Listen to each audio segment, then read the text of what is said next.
मैं doctor Nidhi Mathur, associate professor home science, government girls college, Behror. आज हम वृद्धि और विकास की चर्चा करेंगे। किसी भी मनुष्य के जीवन का प्रारंभ जन्म से ही नहीं, बल्कि जन्म से पूर्व गर्भाधान के समय ही हो जाता है। और ये जो जन्म होता है, शिशु का जन्म, वो तो केवल विकास क्रम में होने वाले एक प्रकार के स्वाभाविक परिवर्तन है, जिसके द्वारा शिशु आंतरिक वातावरण से निकलकर बाहरी वातावरण के संपर्क में आता है। अर्थात किसी भी प्राणी के भीतर विकास की प्रक्रिया का प्रारंभ गर्भाधान के साथ ही हो जाता है, जो कि जीवन पर्यंत चलता रहता है। हमें पता ही है कि अपने जीवन में मनुष्य कभी भी स्थिर और या गतिहीन नहीं रहता। जीवन में विभिन्न अवस्थाओं में नए नए गुणों को आते रहते हैं, पुराने गुण या विशेषताएं खत्म होती रहती हैं। जीवन को और सक्रिय बनाने के लिए प्राणी के भीतर निरंतर परिवर्तन होना ज़रूरी है। इन्हीं शारीरिक मानसिक परिवर्तन, गुणों, विशेषताओं की नियमित और क्रमिक उत्पत्ति ही विकास कहलाती है। सामान्यतः हम लोग वृद्धि और विकास दो शब्दों का प्रयोग करते हैं और उसको एक ही मानकर बोलते हैं, जबकि वास्तव में ये दोनों शब्द अलग अलग हैं और दोनों का अलग अलग अर्थ है। वृद्धि अलग चीज़ है, विकास अलग चीज़ है। तो पहले हम वृद्धि की बात करते हैं। वृद्धि का अर्थ है बढ़ना या फैलना। अतः प्राणी के जितने भी आंतरिक और बाहरी अंगों का बढ़ना है, वो वृद्धि कहलाता है। वृद्धि शारीरिक रचना और शारीरिक परिवर्तनों की ओर संकेत करती है। किसी भी प्राणी के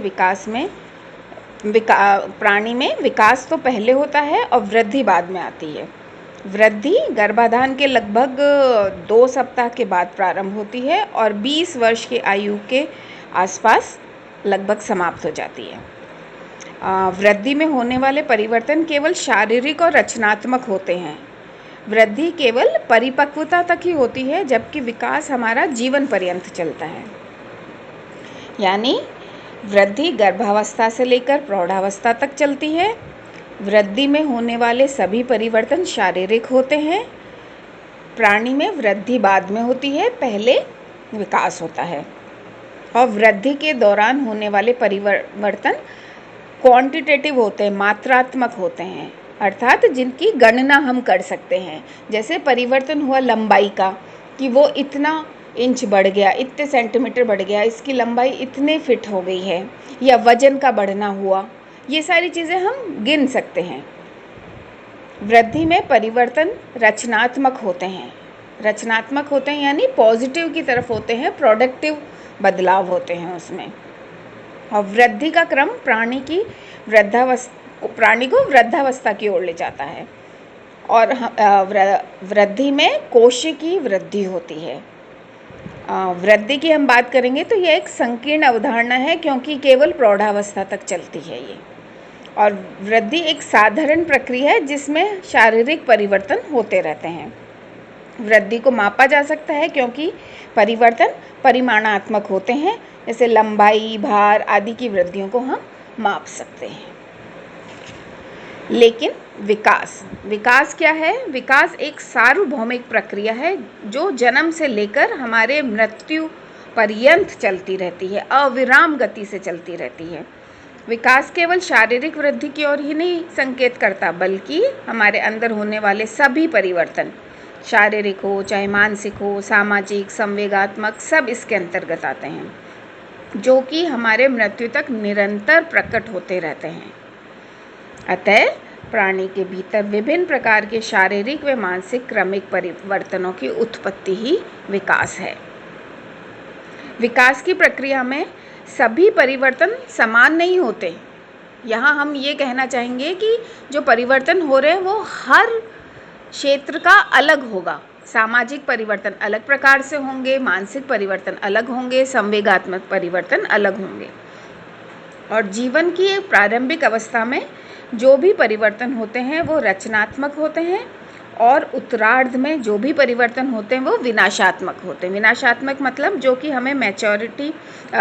हमें प्रौढ़ावस्था की तरफ ले जाते हैं। हमारे अंत की ओर ले जाते हैं, और रचनात्मक परिवर्तन हमको मैच्योरिटी की तरफ ले जाते हैं, हमें मैच्योर करते हैं, परिपक्व बनाते हैं।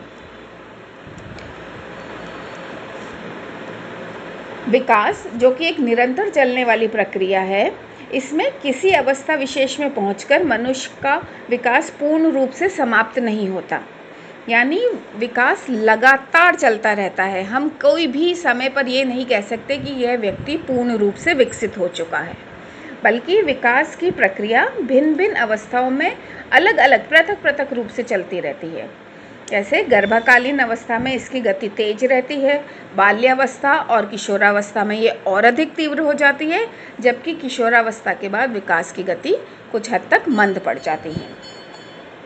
विकास को हम क्रमिक परिवर्तनों की श्रृंखला कह सकते हैं, जिसके फलस्वरूप व्यक्ति नवीन विशेषताओं को प्राप्त करता है और पुरानी विशेषताएं उसमें समाप्त होने लगती है। और प्रौढ़ावस्था में पहुंचकर मनुष्य जिन भी गुणों से संपन्न होता है, वह विकास की प्रक्रिया के ही परिणाम होते हैं। एलिजाबेथ हरलॉक ने विकास को परिभाषित किया है बहुत अच्छी तरीके से। उन्होंने कहा है कि विकास केवल अभिवृद्धि तक ही सीमित नहीं है, वरन यह व्यवस्थित तथा समनुगत परिवर्तन है, जिसमें कि प्रौढ़ावस्था के लक्ष्य की और परिवर्तनों का प्रगतिशील क्रम निहित रहता है, जिसके परिणाम स्वरूप व्यक्ति में नवीन विशेषताएं व योग्यताएं प्रकट होती हैं। यहाँ पर इस परिभाषा में दो शब्दों पर विशेष बल दिया गया है। पहला शब्द है व्यवस्थित और दूसरा है समनुगत। व्यवस्थित का क्या मतलब है? व्यवस्थित से मतलब है कि विकास की प्रक्रिया में होने वाले परिवर्तनों में कोई ना कोई क्रम अवश्य होता है और आगे होने वाले परिवर्तन पूर्व परिवर्तन पर आधारित होते हैं। इसको अपन एग्जाम्पल से समझते हैं कि विकास की प्रक्रिया में होने वाले परिवर्तन का कोई ना कोई क्रम होता है। यानी जैसे उदाहरण के तौर पर हम शारीरिक विकास की बात कर लें कि बच्चे का चलना फिरने की बात करें, तो आपने देखा होगा छोटा शिशु है, पहले वो करवट बदलेगा, फिर उसके बाद सहारे से बैठेगा, फिर बिना सहारे बैठने लगेगा, फिर घुटनों के बल चलेगा, फिर पकड़ के खड़ा होगा, फिर उसके बिना पकड़ के खड़े होगा, फिर चलने लगेगा और दौड़ने लगेगा और फिर अन्य गतिविधियां करेगा। यानी यह क्रम निश्चित है, इसको हम नहीं बदल सकते कि पहले तो वो चलना सीख लेगा फिर घुटने के बल चलने लगेगा। यानी जो ये क्रम है वो एकदम से निश्चित है। दूसरी बात कि आगे होने वाले परिवर्तन पूर्व परिवर्तन पर निर्भर करते हैं कि अगर उसने बहुत समय से बहुत सुविधाजनक रूप से बैठना सीख लिया तो वो चलना भी उसी आसानी से सीख पाएगा। अगर किसी के शिशु के विकास में समय लग रहा है तो आगे की गतिविधियों में भी समय लगेगा। यानी परिवर्तन आपस में जुड़े हुए हैं, पूर्व के परिवर्तन ही आगे के परिवर्तन को निर्धारित करेंगे। फिर दूसरा एक शब्द यहाँ एलिजाबेथ वाली परिभाषा में प्रयोग में जो आया था वो है समनुगत। समनुगत का अर्थ है कि परिवर्तन संबंधहीन नहीं होते, ये आपस में परस्पर संबंधित होते हैं कि एक कोई परिवर्तन हो रहा है तो वो दूसरे परिवर्तन को भी प्रभावित करेगा। कि अगर किसी का भाषा विकास बहुत अच्छा है तो उसका संवेगात्मक विकास भी बहुत अच्छा होगा, या उसका सामाजिक विकास भी बहुत अच्छा होगा। यानी जो अलग अलग विकास हैं वो आपस में जुड़े हुए हैं, या जो भी परिवर्तन है वो आपस में संबंधित है। विकास जो कि एक सार्वभौमिक प्रक्रिया है, जो कि गर्भकालीन अवस्था से ही चालू हो जाती है, वो हमारे जितने भी अंत में जो मनुष्य का जो स्वरूप आता है, मानव का जो स्वरूप आता है, उसको निर्धारित करती है। अब यहाँ पे मैं विकास के आपको रूप भी बताना चाहूँगी।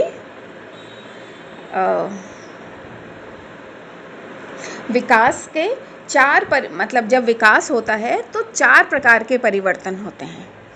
पहला परिवर्तन है आकार में परिवर्तन, जो कि हम कह रहे हैं जो विजिबल जो हमको होता है, जैसे शारीरिक विकास की हम बात करें तो हम स्पष्ट रूप से देख सकते हैं कि जैसे जैसे आयु वृद्धि होती रहती है आकार में परिवर्तन आता है, भार में परिवर्तन आने लगता है, हाथ पैर सिर उसकी लंबाई भार सब में परिवर्तन आता रहता है। यहाँ तक कि केवल अंदरूनी अंग नहीं, जो बाहरी अंग हैं उनमें भी समस्त अंगों में परिवर्तन आता है। हृदय फेफड़े पाचन अंग सभी का आकार बढ़ने लगता है और असामान्य परिस्थिति में ही केवल ये परिवर्तन रुकता है, नहीं तो सामान्य परिस्थिति में ये परिवर्तन चलता रहता है। और जो आंतरिक और बाहरी परिवर्तन होता है उसके ही फलस्वरूप बालक अपने भौतिक और सामाजिक वातावरण के साथ समायोजन स्थापित करता है और शारीरिक अंगों में परिवर्तन होने के कारण उसकी मानसिक क्रियाओं के स्वरूप में भी परिवर्तन होता है। जैसे मस्तिष्क का विकास होने से उसकी स्मरण शक्ति, तर्क शक्ति हुई, कल्पना शक्ति हुई, शब्द भंडार आदि सब में परिवर्तन होता है और परिपक्वता आती है। दूसरा परिवर्तन होता है अनुपात में। अनुपात यानी रेशो, है ना। विभिन्न अंगों का किस हिसाब से शारीरिक विकास की हम बात करें तो विभिन्न अंगों का क्या अनुपात होगा, ये सब भी विकास हमारा निर्धारित करता है। कि प्राणी के भीतर सभी अंग एक ही गति से विकसित नहीं होते, ना ही उसमें एक साथ परिपक्वता आती है। सभी अंगों के विकास का एक विशेष अनुपात भी नहीं होता। जैसे संपूर्ण विकास काल में हृदय का भार जन्म के भार का 13 गुना बढ़ जाता है, जबकि मस्तिष्क का भार केवल 4 गुना ही बढ़ता है। अतः विकास क्रम में शारीरिक अंगों के अनुपात में अंतर आ जाता है। जैसे हम देखते हैं शिशु जब जन्म लेता है तो उसका सर हमको काफ़ी बड़ा भारी दिखाई देता है दूसरे अंगों के, जैसे चेस्ट हुआ या उसका बॉडी पार्ट हुए या हाथ पैर, इन सब की तुलना में सर काफ़ी बड़ा होता है।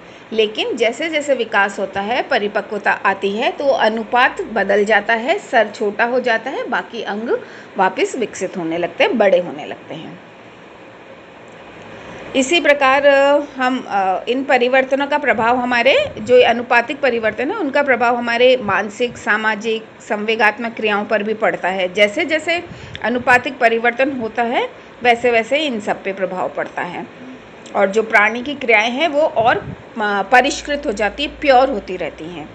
जैसे फॉर एग्ज़ाम्पल शैशवावस्था में हम देखते हैं कि बालक जो होता है वो सेल्फ सेंटर्ड होता है, स्व केंद्रित होता है, वो खुद से ही जुड़ा हुआ रहता है, अपने में ही रहता है, वो अपने अकेला ही खेलेगा, उसको सब चीज़ अकेले ही चीज़ें पसंद होती है, स्व केंद्रित रहता है। लेकिन बाल्यावस्था के आते आते वह आसपास के वातावरण तथा व्यक्तियों में रुचि लेने लगता है, उस और लोगों से उसका संपर्क आता है, उन लोगों से दोस्ती करता है, उनको समझने लगता है और लोगों में रुचि लेने लगता है। फिर तीसरा परिवर्तन जो है या विकास का जो तीसरा रूप है वो पुरानी रूपरेखाओं में परिवर्तन है ना। जितनी भी पुरानी विशेषताएं होती है वो धीरे धीरे लोप होने लगती है। जैसे उदाहरण के लिए हम बचपन में जो बाल होते हैं वो हमारे ख़त्म हो जाते हैं, दांत ख़त्म होने लग जाते हैं। इसी प्रकार जो बचपन में स्पष्ट ध्वनियाँ होती हैं या फिज़िकल डेवलपमेंट में हम कहें खिसकना, घुटनों के बल चलना, रोना चिल्लाना, ये गुण काफ़ी हद तक ख़त्म हो जाते हैं। लेकिन इसमें यह भी है कि बचपन की जो मनोवृत्तियाँ बन जाती है वो आसानी से समाप्त भी नहीं होती हैं। और फिर हमारा आखिरी जो विकास का रूप है या वो परिवर्तन है वो है नए गुणों की प्राप्ति। विकास क्रम में जहाँ एक और पुरानी रूपरेखाओं में परिवर्तन होता है वहीं उसके स्थान पे नए गुण प्राप्त हो जाते हैं। जैसे स्थायी दांत निकल गए, स्पष्ट उच्चारण होने लग गया, उछलने कूदने दौड़ने भागने की क्षमताओं का उदय हो जाता है ना। इस तरह से नए गुण मनुष्य प्राप्त करता रहता है और इन नए गुणों की प्राप्ति परिपक्वता और शिक्षण के द्वारा प्रभावित होती है। हमने पहले बात करी थी विकास को प्रभावित करने वाले जो 2 कारक हैं, परिपक्वता और शिक्षण, ये दोनों चीज़ें हमारे नए नए गुणों को अर्जित करने में हमारी सहायता करते हैं। विकास क्रम में मानसिक स्तर पर भी निरंतर नए गुणों की प्राप्ति होती रहती है। जैसे नैतिकता, धार्मिक विश्वास, सहनशीलता हुई, जिज्ञासा हुई, ऐसे नए नए गुणों की प्राप्ति कर हम विकास की प्रक्रिया को पूर्ण रूप से प्राप्त करने की और प्रयासरत रहते हैं। यानी अंत में अपन ये कहेंगे कि विकास क्रम में जितने भी परिवर्तन हैं उनका विशेष महत्व है, क्योंकि इन परिवर्तनों अगर ये परिवर्तन ना हो तो किसी भी प्राणी के लिए अपने भावी जीवन की नई जो परिस्थितियां हैं उसमें स्वयं को समायोजित करना मुश्किल हो जाएगा। यानी प्रकृति की इस प्राकृतिक अवस्था के कारण ही प्रत्येक नया जीव स्वस्थ प्रौढ़ जीवन को प्राप्त करता है। Thank you.